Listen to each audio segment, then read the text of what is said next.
your host for A Moment of Zignificance, the leadership that lasts is for today's episode. The title, we're going to talk about success, significance, and legacy.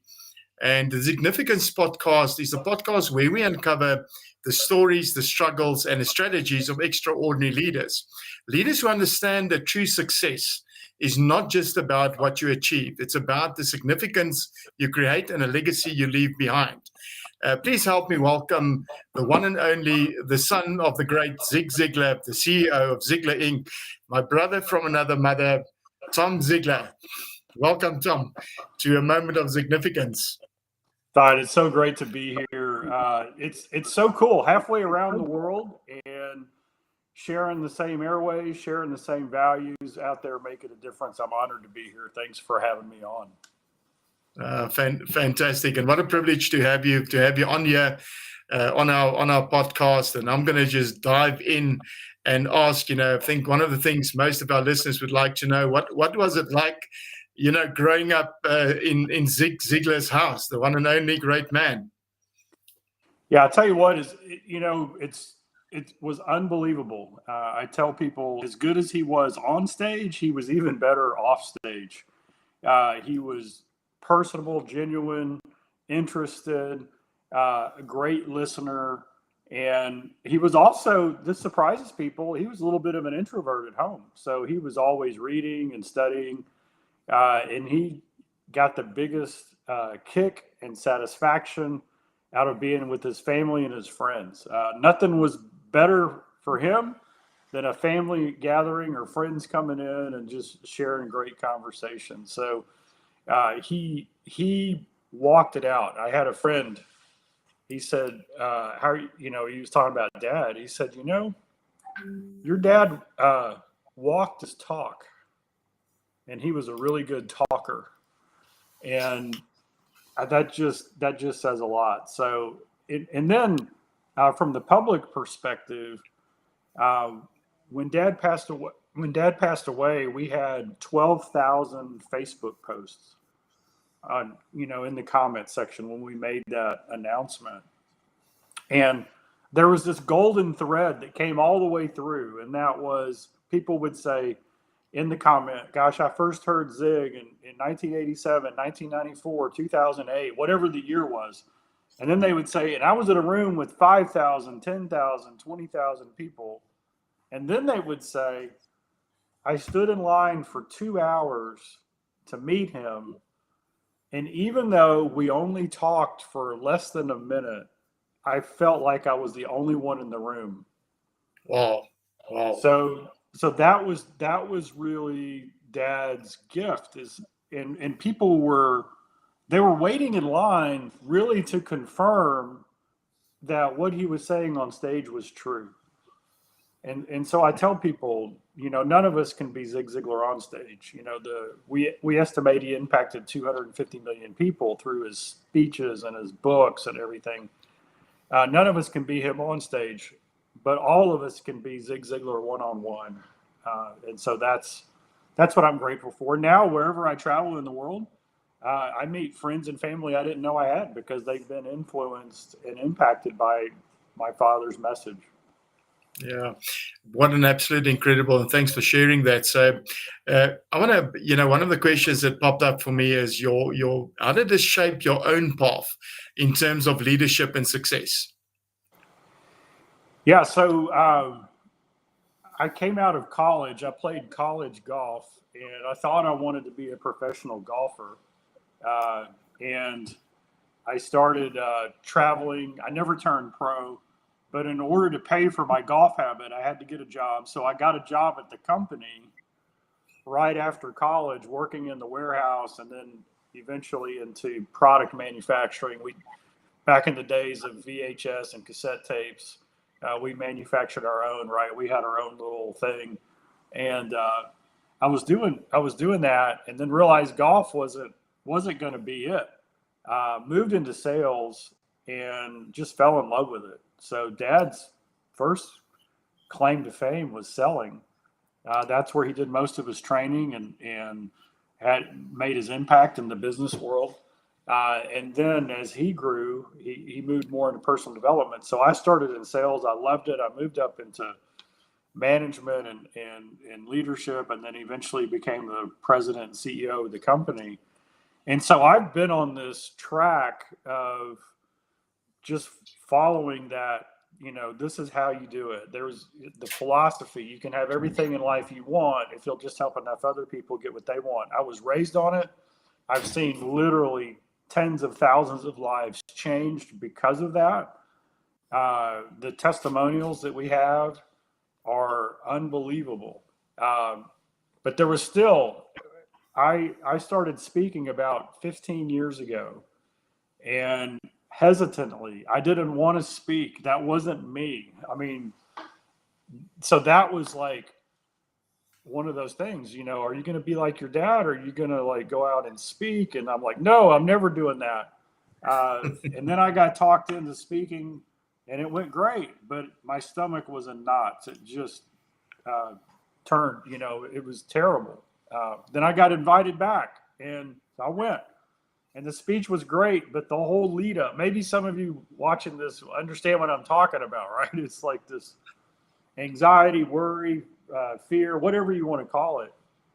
And then after I'd been doing that for about a year, I set myself in the corner, and I'm like, what am I so concerned with? And what I realized is I told myself a lie. I told myself that people wanted me to speak like my father. And nobody had told me that. In fact, Dad had told me the opposite. He said, you got to be you. There's only one Zig Ziglar. And I'd heard him tell 1,000 people the same thing.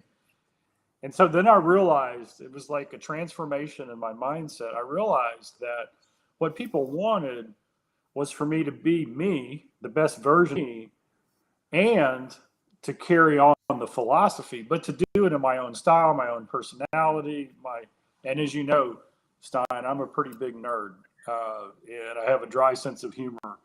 And once that happened, it allowed me to really express what I thought and believed and speak in kind of the gifts and talents that God gave me. Still have to work on them. Still have to be prepared. Still have to know what you're going to do. But that was still big boots to fill. Yeah. So that was kind of the journey that I went through. But it was always, Dad said this. So here's some great wisdom for me and for you on that journey. He always told me, he said, son, whatever you choose to do, as long as you do it with 100% integrity and 100% effort, I'll support you all the way. And isn't that a free statement? Isn't that a freeing statement for all of us? Yeah. What a fantastic statement. So as I always look at like as the pole bearer for Ziglar and carrying the legacy and the message of Zig Ziglar forward, not only, for the organization, but for the family. I think one of the places where most probably we, as kids, we learn the most is around the dinner table. So I'm curious to know, what is that biggest lesson, that one thing you learned around the dinner table from your dad in terms of leadership? Yeah. So, when you talk about leadership, there's 4 words that I really believe in today. And these are also these words were words that Dad practiced every day. And so you can go to the Gallup poll studies on leaders. In fact, there's one that just came out, and it's a global study. And they asked employees, what character qualities do you want from your leadership? And number 1 was hope. What does that mean? Well, hope is if a leader is expressing hope, not only that the success of the business is going to do well, but in that individual's contribution to the business, saying, I need you. You're here for a reason. We've got a big cause that we're going after. And so people are desperate for hope. They want to know that what they do matters. Right. And so that was Dad's first thing when he came on stage, is he said, we got to start with hope. right? If there is no hope, there is no action. And then the second thing that the Gallup poll study just came out with, the second quality or value that people want from their leaders is trust. Well, trust is the byproduct of integrity. And so Dad said, and he said it thousands of times, that his number one reason for success was his character and integrity. And so here is this, 60 years ago, I'm born 60 years ago. I'm watching him speak my whole life.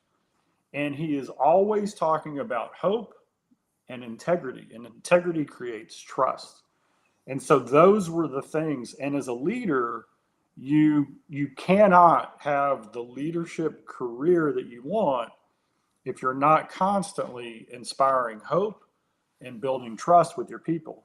There's two other words that are like synonymous in the Ziglar DNA that I add to that, and that is vision and belief. And so as a leader, we have to cast a vision of where we're going, whether we're leading a team, leading ourselves, leading our family, leading a company. We've got to say, here is our calling, here's the difference we make, here's the problem we solve. This is how the world is going to be a better place. Well, if I'm on the team and I see a vision like that, that vision elevates my standard. It gets me excited. It makes me know that going the extra mile is worth it. And then when they say, and so when a leader expresses their vision to the team, they're also saying to the team, I can't do it without you. Why would I waste my time sharing the vision if I didn't need your help? Well, that gives me hope, right? So vision and hope go hand in hand. And that last word is belief. And so I'll ask the audience here, how many of you have ever done something you didn't think you could do, but you did it because someone else believed you could? Yeah, we all do that. We have to borrow belief and confidence from other people sometimes. And so when a leader believes in their people, when you have somebody on your team and you sit them down and you just transfer your belief, you can do this, you can learn that, you can overcome that obstacle, you can close that sale, you can create that. That's a powerful thing. And so this is a huge lesson. I get to speak all over the world. And one of the big topics is AI, right? Because everybody's worried, what's artificial intelligence going to do to my job and how the career world is going to. Well, let me tell you, there's three things that AI will never do. AI will never have wisdom. Okay, it'll have knowledge, but wisdom is that those values and those virtues and that experience all wrapped into one. AI will never build relationships. That's up to humans to do that, right? Now it's true. There's a lot of psyops going on with AI and how it's using, it's programmed to get dopamine hits and to get you drawn in and everything else. But if you ever asked AI a question and it comes back and it says, "Oh, you wise and merciful leader, what a fantastic question you just had." It's buttering you up, right? It's got a motive behind that. But so what do I mean by belief? Or that relationship building? It won't do it. The third thing AI will never do is it will never believe in you. That's an incredibly powerful statement. I don't think we often, in this day and age of AI, and I think everyone sometimes gets overwhelmed. That is such an incredible statement. AI will never believe in you. What an absolute that's big. That's just huge. Yeah, and that's where we differentiate as people, as leaders. Do we cast a vision that people get excited about? Do we create hope in our team? Can they trust us? Is what we said last week, last month, last year, 10 years ago. Is it still trustworthy? Because if I can trust you, then my likelihood of going all. If I don't trust you, I can't go all in. I can't. By the way, you can't build a relationship without trust. And then if I know you believe me and you've got my back, even when I don't necessarily do it perfectly, that's an unstoppable group of people right there.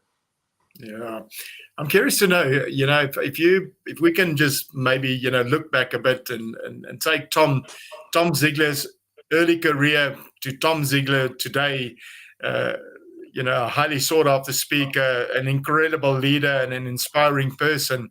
I'm curious to know, how has your personal definition of success shifted? Has it shifted from your early career to now? And if it has indeed shifted, how has it shifted? Yeah, so let me just share a few thoughts. So my mission statement, like my personal mission statement, is to create the atmosphere that allows you to become the person God created you to become. As a Christ follower, as a believer, that's how I look at it. You could rewrite that and say to create the atmosphere that allows you to become the best version of yourself. Now that's a pretty big thing, because what we've got to do is we've got to have an atmosphere that invites people in, where they feel safe, where they feel encouraged, where they feel heard, right? But there's still high standards, and so what I say is we got to give the deepest grace and set the highest standard.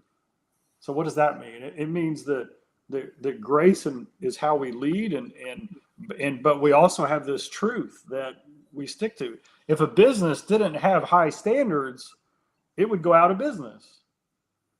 And if a business didn't have grace, you wouldn't have any team members after a while, because nobody, is going to do that. And so that, to me, success is that, and I love Dad's definition of success. And so this is mine too. Success is the maximum utilization of the abilities that God gave you. And so if you're watching this, this is powerful. It means that today you can be successful. You take an inventory, you look at these gifts and talents and abilities, and you just maximize it for today, right? You know how to be kind. And so when you're in a conversation, you're just kind. You maximize that. You know how to do a certain skill. You just maximize it. So whatever your gifts and talents are that you've been given, you just utilize them to your maximum ability and see where that takes you. I do believe that we're all here for a purpose. And at the end of the day, there's a quote by Rabbi Daniel Lapin that I love. He said, when you solve a problem, you're often given a certificate of appreciation. We call that money. That's right. The more problems you solve, the more certificates of appreciation you get. Okay? Yeah. So this is the big one here that I love.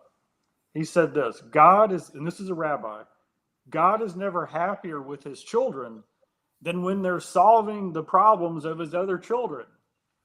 And so what's our purpose here on life? Ultimately, it's to solve the problems of the people around us, the people that step in front of us. That's what we're supposed to do.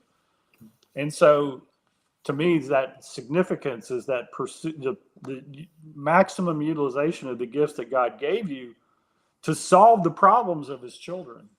So that's how we move into significance. Yeah, I actually, and I truly hope that every single person that listens to this podcast today get that.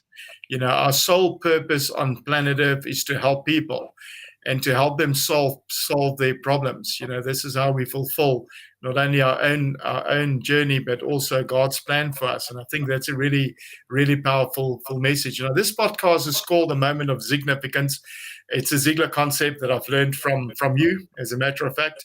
And it's when we combine success, significance, and legacy into one thing. And that's why I called the podcast The Moment of Significance.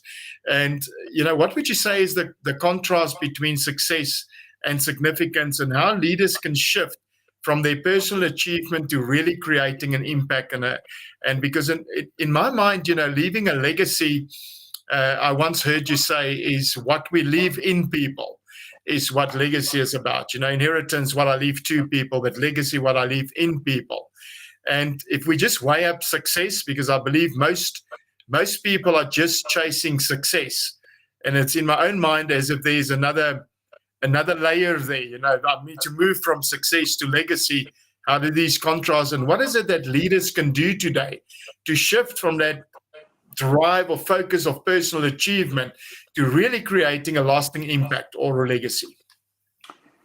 Yeah, so let's just kind of tear it up, and I'll use a real simple example, a little real simple thought process. So success is about having more of the good things in life, right? It's kind of what you want. And we look at it holistically at Ziglar. As you know, we've got the 7 areas of life: the mental, the spiritual, the physical, the family, the financial, the personal, and the career. And so success is you're doing things, you're solving problems, and you're achieving those things.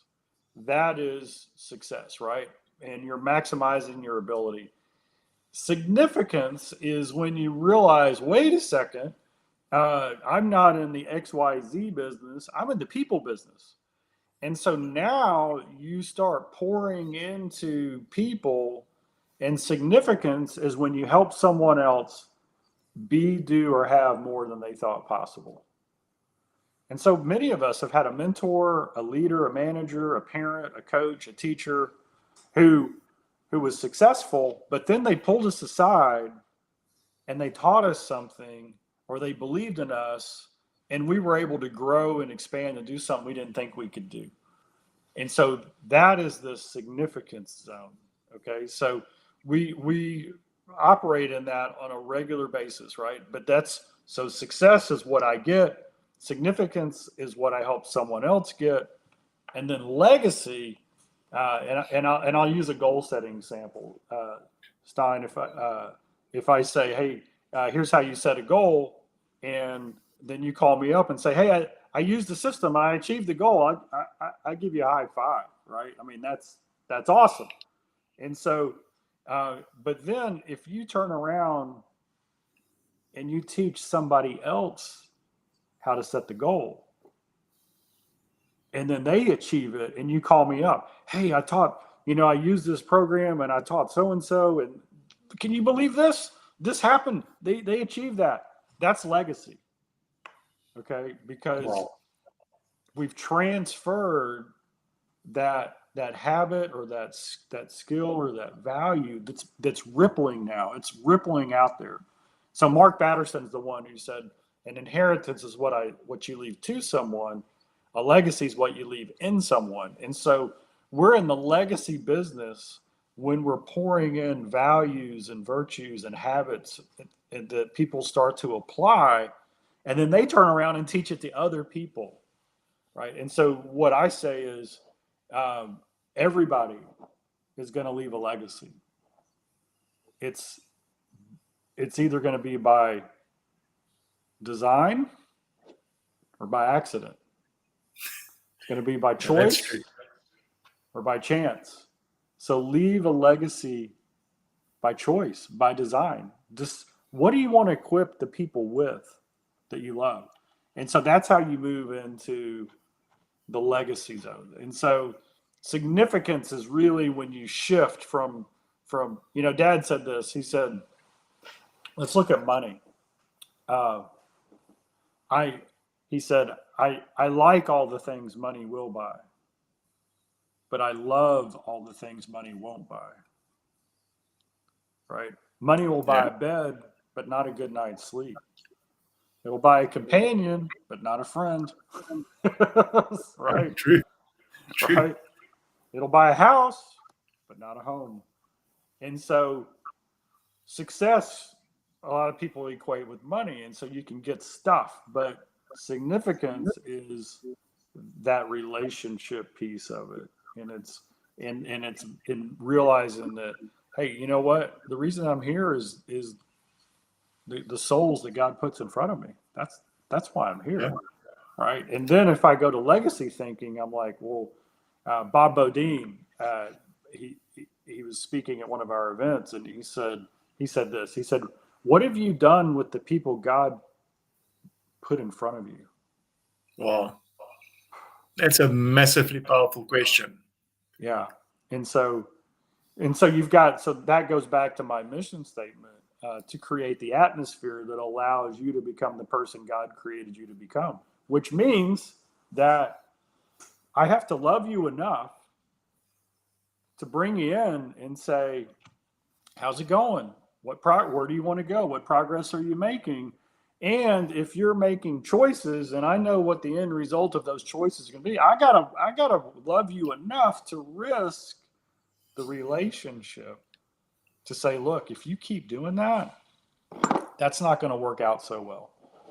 Yeah. See, love is a lot different than tolerance. Tolerance is like, okay, do whatever you want. Like, you like doing that drug or participating in that behavior. That's up to you. It's not affecting me. You can do what you want. That's not love. That's tolerance. Totally Tolerance. different. Yeah. Tolerance doesn't have risk. Love has risk. Yeah. What I'm hearing is, what I think what the world needs more of now is people focused leaders. Leaders really focusing on developing people and the people around you. And I just simply love, the question you've just asked. What have you done with the people God put in front of you? And that is such an absolute profound insight, and maybe something for the listeners to really think about deeply. If you look at you're going about your daily job, your career, and for some of you that are sitting in leadership, what are you doing with the people God put in front of you? And it really brings me, Tom, to the question of what the dangers would be for leadership chasing success without significance. What does it look like if we chase success without significance? Because I do feel sometimes in today's life and from a leadership perspective, to many people, success gets defined as titles, numbers, recognition, and it's focused on the success portion of it, and that really makes me ponder the question. Are there some dangers hidden there if we just chase success without significance? Yeah. So let me give you two little things that you can use as kind of a thought process in this. If you are only chasing success, and I'll give like a worldly definition of success, making money so I can have stuff, right?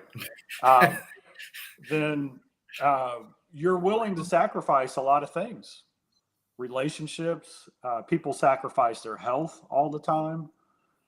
They sacrifice their peace of mind because now they're worried about stuff you can't take with you anyway.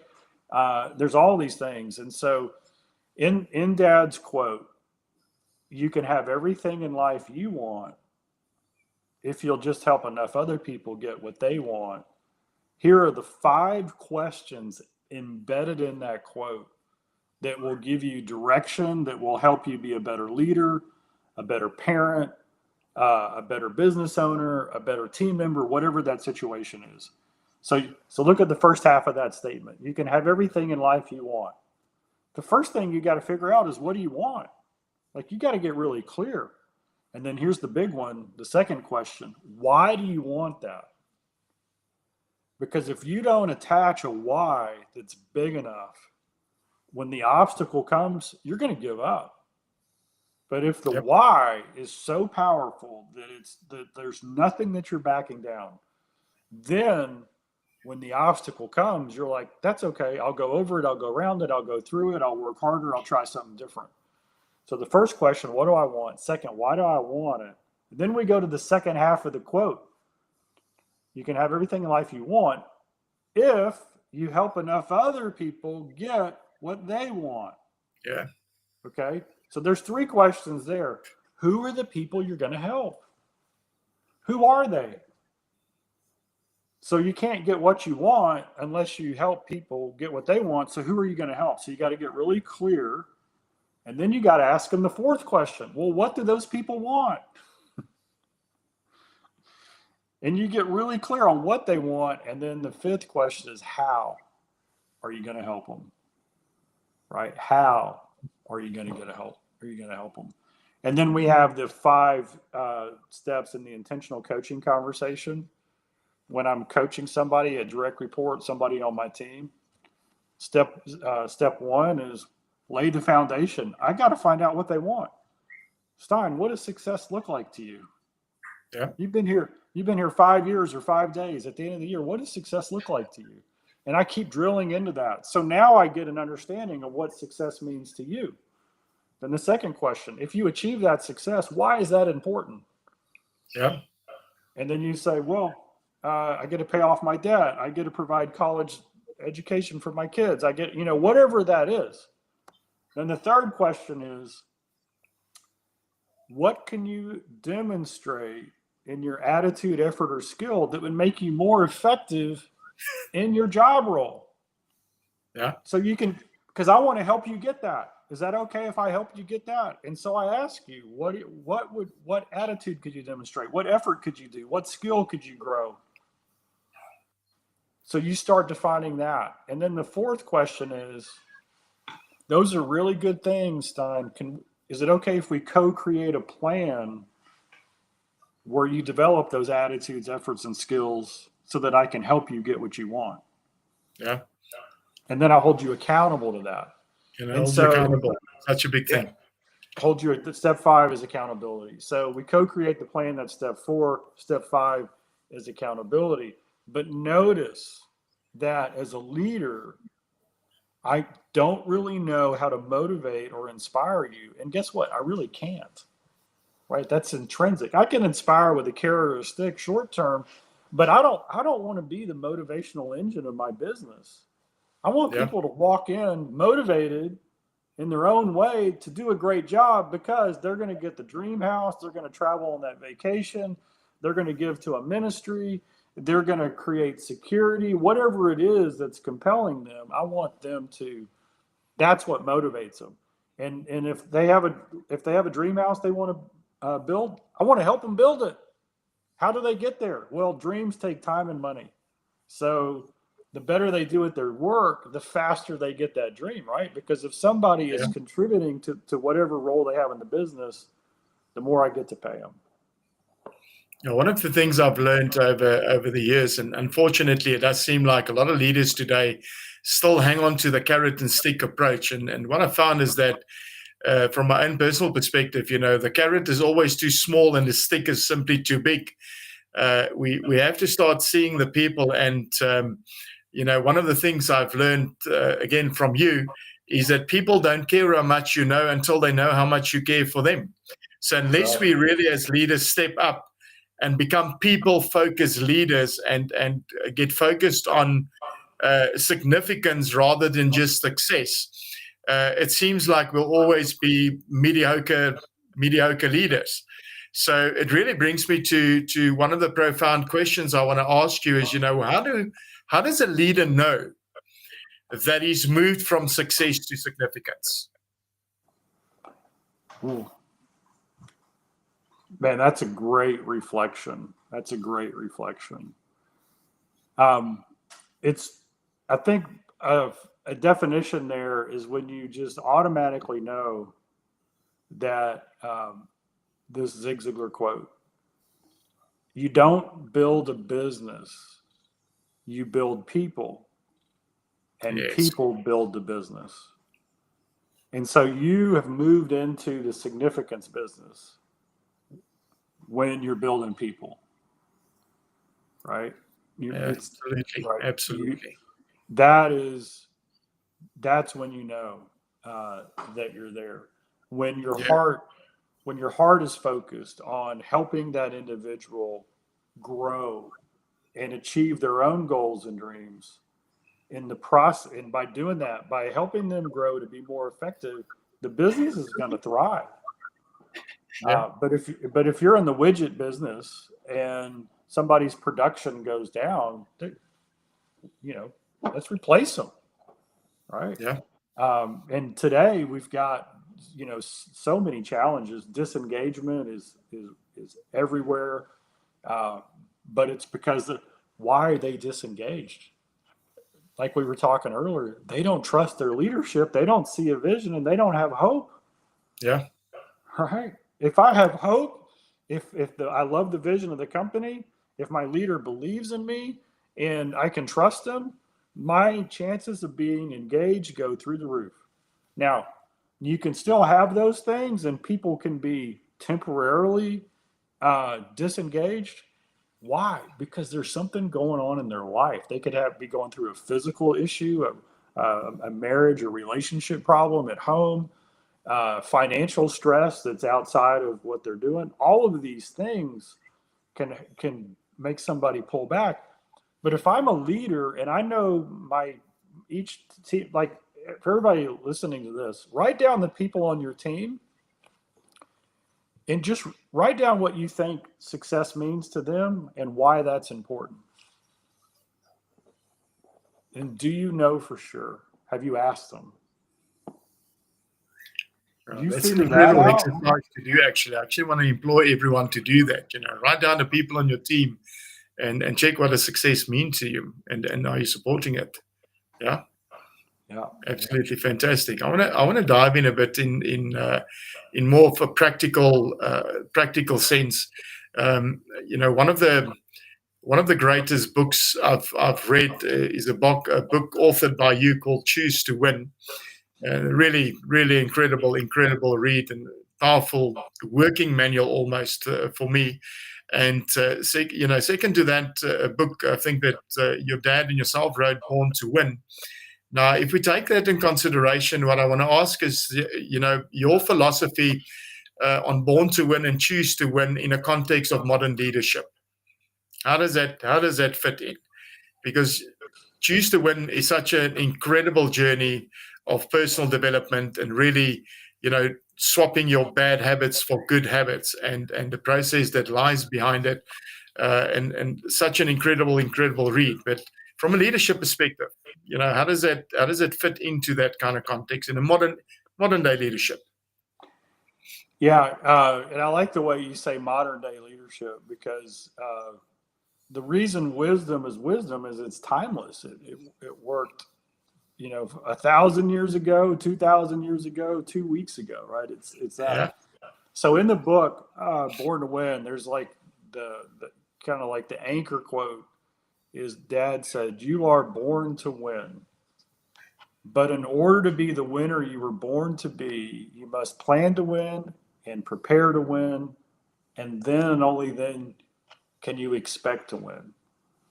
And so that's a foundational concept that says we have the ingredients, the gifts, whatever, but we've got to develop those. We've got to put the plan and the preparation. This is what I'm going to do. Then we got to take the action. Okay. So change starts with the thinking, but it comes after the doing. The thought happens first and then the action.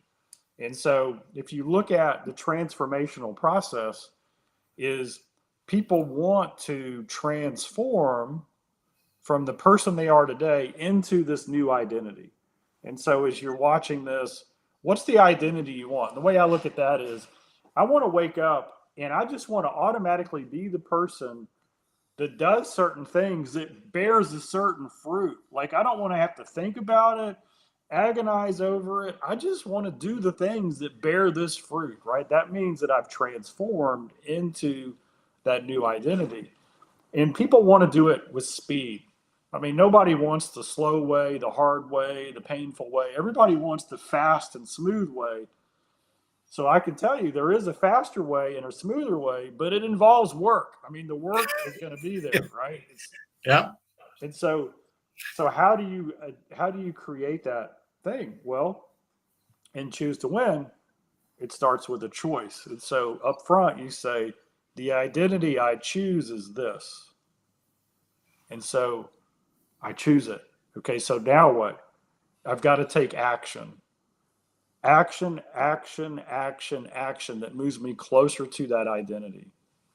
When you stack enough actions together on a consistent basis over a period of time, those actions then create a new belief. And so if you stack a lot of actions and you create a new belief, and then you stack a lot of different actions that create a new belief, when you stack all those new beliefs together, now you're moving into a new identity. And a new life. We limit ourselves. Unfortunately, we eliminate ourselves by our beliefs. We think to ourselves, you know what? I just want to grow 5% this year. Well, who says you can't grow 5,000%?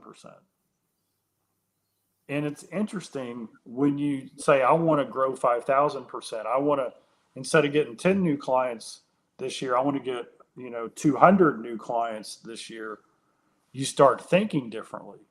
And that's the reality, that most of us, our thinking is based on what we've done in the past.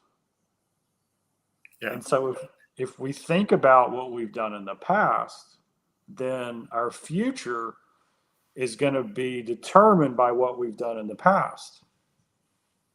We need to change that thought process and say, we need to go into the future and say, what would I like? Well, I'd like 200 clients. Well, put your brain to work on that. How do I get 200 clients? Well, it's going to give you different pathways, because now you're not limited by the way you've always done it.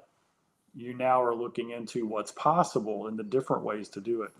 And so when it comes to leadership and people and the books Born to Win and Choose to Win, we've got to know that we were born with the ingredients, but we've got to choose to grow them, right? We've got to choose to work on them.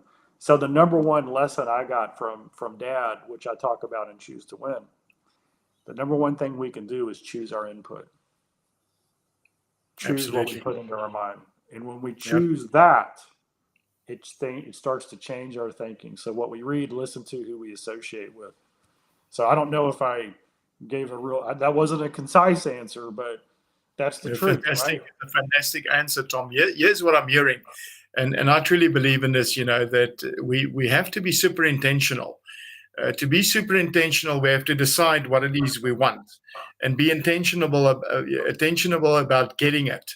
I have to put real intention into it, and then I have to take action, because intention without action is no income. So if I make, and especially as leaders in today's world, if we become more intentional about what we want, and we then become more clear on how we want our people to help us, we become people focused, and we make better choices, and then put action behind it. There's sort of no bad downside to it on the other side. Because if you continuously do the right thing, I don't really believe that you can get the wrong results at the end of it. So, but I really don't feel sometimes in leadership, and I deal with a lot of corporate companies in a lot of different places, and often I feel that we're not intentional enough. And for that reason, we don't really make specific choices with a specific outcome in mind. And then the actions we take does not speak to becoming a people-orientated leader and helping someone else to step up so that everyone else can step up. So that's really a very insightful answer. And I really wonder what it looks like.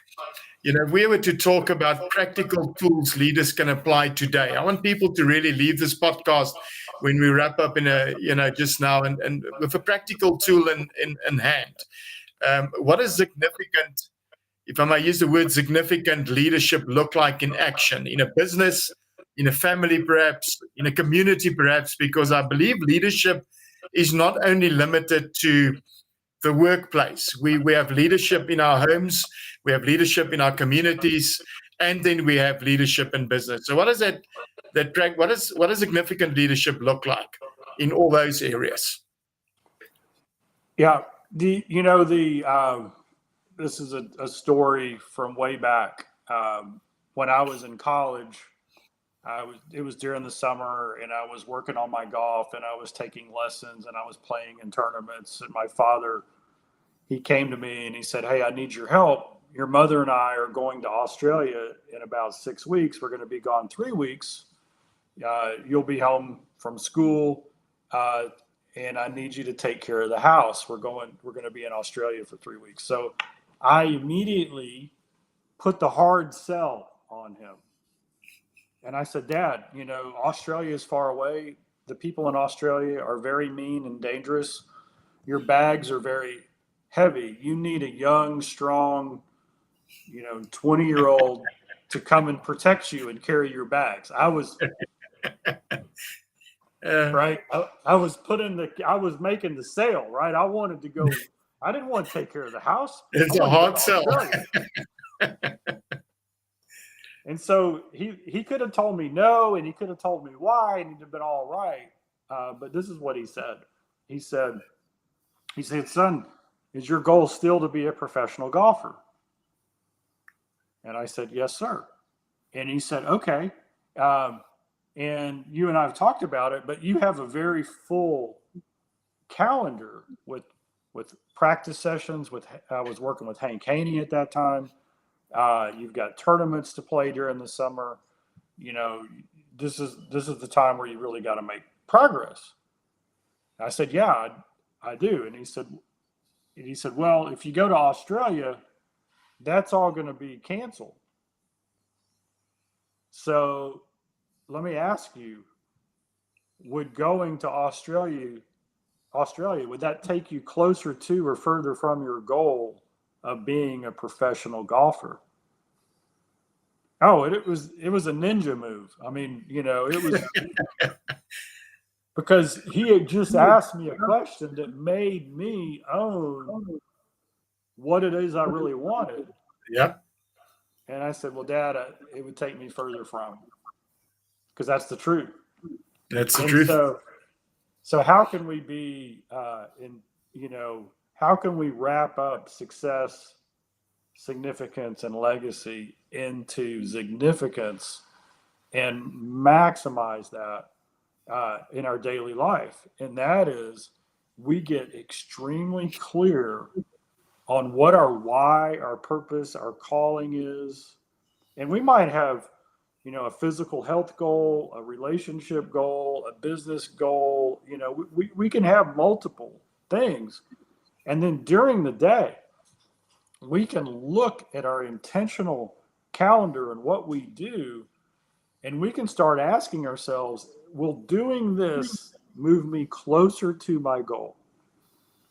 And when we become accountable to that standard, all of a sudden the progress happens in a crazy way. And so when we move a deadline back from 6 months to a month, we activate different, right? And we need to be always asking, why does it take that long? And why can't I do 10x that, right? Why can't? And then we start thinking that way. And then as we make the choices through the day, we can just simply say, will eating that cheesecake move me closer to or further from my weight loss goal? My weight loss, whatever that is. Yeah. So there you go. I mean, love that. Absolutely love that. Make it really, really simple. But here's the problem. If you don't, and I'll give you like a visioning technique. So I believe the healthiest of all human emotions is gratitude. Absolutely. It frees you up. Gratitude and fear cannot exist in the same place, right? Yep. And so I want you to just think about, imagine your life a year from now, everything going exactly right. You've achieved the success you want in your business, your relationships, your health, and you're just sitting there and you're enjoying this day, and you can see it, right? You can feel it, you can smell it, you can taste it. And then you express gratitude as if it's already happened. And when that gratitude emotion connects with that vision, it changes your mindset, it changes your state, it changes your belief, right? And as a Christ follower, I'll do that. And what it does is it unleashes me, because I'll say, God, thank you, and then I have this smile because if that doesn't happen, it's because you have something better. Yeah, absolutely. Right? So that unleashes you to go after it. And if it doesn't happen exactly, because it never does, yep, it's going to be better. Yeah. Absolutely amazing. And it's almost as, and I talk about this often, the art of giving without expectation. We have to learn how to give without expectation. Leadership is such a vast subject, and I really enjoy the conversation we're having about leadership. But it also does come with some challenges, and specifically, I think in this day and age, we often talk about burnout, uncertainty, perhaps remote work, generation gaps, all of those things. So that raises the question as to what you think are the most common mistakes leaders are making in today's fast changing world. Yeah. So the book that I wrote, 10 Leadership Virtues for Disruptive Times, and it was designed for leading in disruption. Um, and it's unfortunately, it's an evergreen thing because disruption is only happening at a higher frequency and at a greater intensity, right? So, we saw it with COVID and then supply chain, and then, now we got politics and tariffs, and we've got AI and all of these disruptions that are happening. It's like a constant thing. And then we have different values that are coming in at play. Um, and so the danger, the tendency of leaders is to be kind of herky jerky and just like a pinball and a pinball machine, batted around by all of these changes, all of these things that are going on. And so what you've got to have is you got to have a compass to the true north, right? You've got to know that here is the problem that we solve. Here is our end user, our customer, and here's what benefits them at the highest level. Here's our competitive advantage. This is what we do different and better. And ultimately, that all rests on the people that we have. Yeah. And so if we always, no matter what's going on out there, if we always come back to that, and so here's the key is if you're building a team who you praise for their existing skill set, they could be obsolete at any moment. Oh, yeah. But if you are building a team based on their ability to learn and grow, then this is a huge mindset for leaders. As a leader, you should embrace disruption. Like disruption is your best friend. Most companies, most businesses, most people, oh no, disruption. Oh no, the world's ending. What are we going to do? If that happens, you shut down, you're reactionary, and you lose ground. But if you wake up every day going, what disruption is going to happen today? This is going to be awesome because you know what we're the best at? We're the best at learning and growing and adapting and solving problems in the midst of disruption. And Yep. the story I tell around this is they were interviewing Tom Watson years ago. Tom Watson, the golfer, won 8 major championships, 5 of them British Opens, or Opens is the proper term is. And so they were asking him, hey, Tom, how did you win? You won 8 majors, but how come 5 Opens?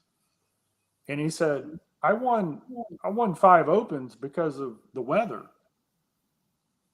And they said, what do you mean? And he said, well, the Open is, great courses, but the only hazard is really the weather. The wind changes, the temperature goes up and down, it'll rain, it'll sleet. And he said, when I enter a normal tournament and I'm playing well, and he was an elite golfer at this time, he said, when there's 125 people in the field, if I'm playing well, I'm only really competing with 20 of them because I'm an elite golfer. He said, but if the weather's bad, the weather messes with people's mindset, their belief. He said, I've only got to beat 5 of them. Wow.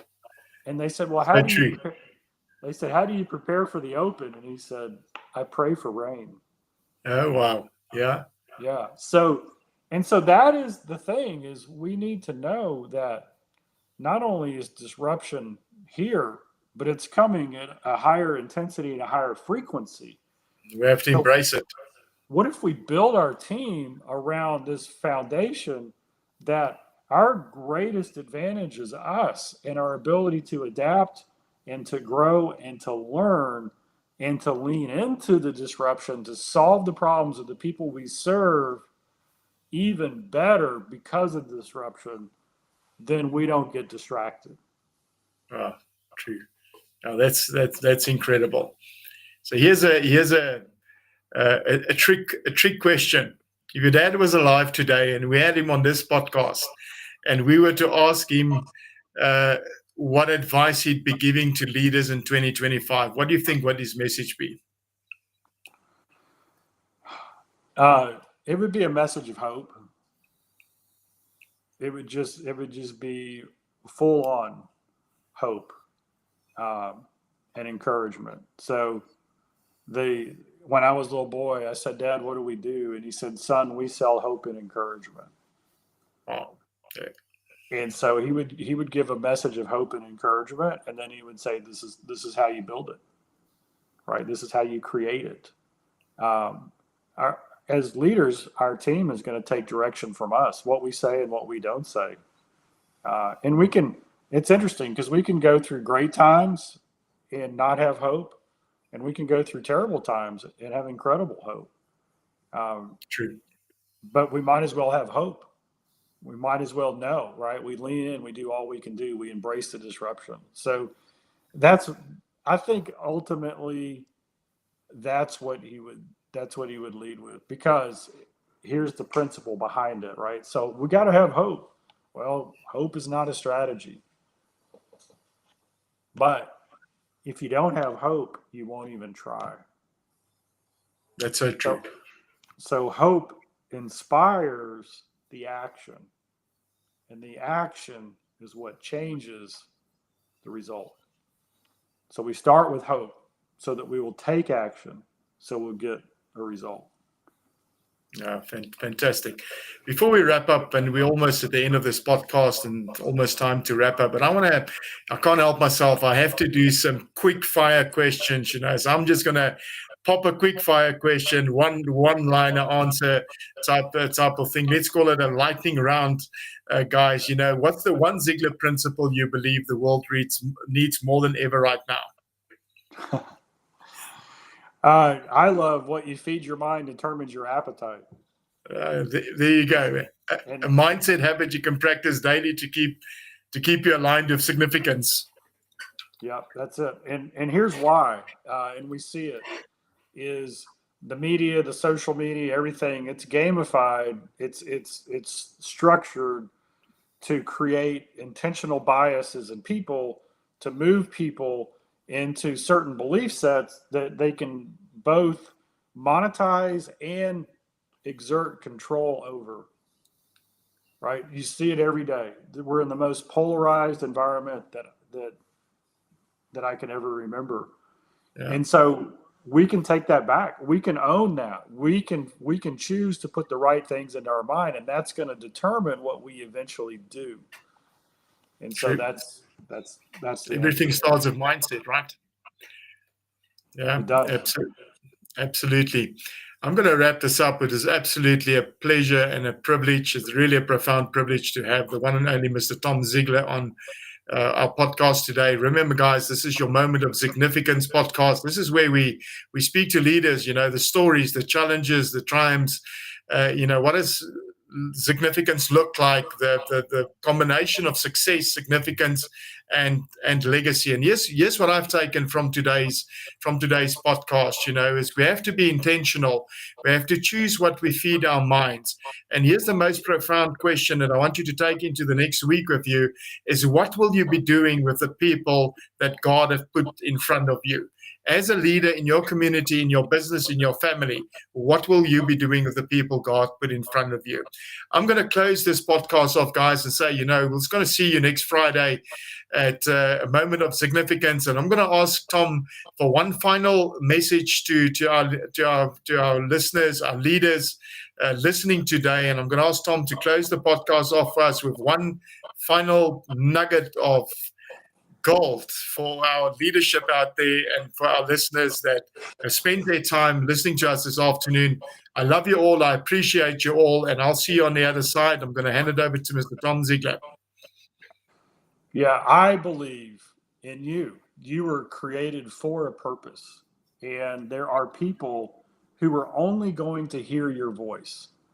And I want you to think about the people that God puts in front of you and what's the message that you're going to give them. And here's what will happen is when we think about how can I be better for my own reasons, it doesn't get nearly the same results as when we start thinking about how can I help so-and-so achieve their results. Because when we make that transformation, that idea that we can make a difference in somebody else's life, it changes how we learn, right? Because now we're doing what I learned from my father. We're learning new information and internalizing it so we can share it with someone else for their benefit. And that is a life-changing thought. Fantastic. Thank you. Thank you for that, Tom. And I want to close this podcast off and remind everyone that's watching on us this afternoon, you can have everything in life you want if you would just help enough other people get what they want. This is, by the way, my favorite Ziglar quote. I've lived it for the last 30 years. I do it in my life, in my business, and it's something that you should be trying out.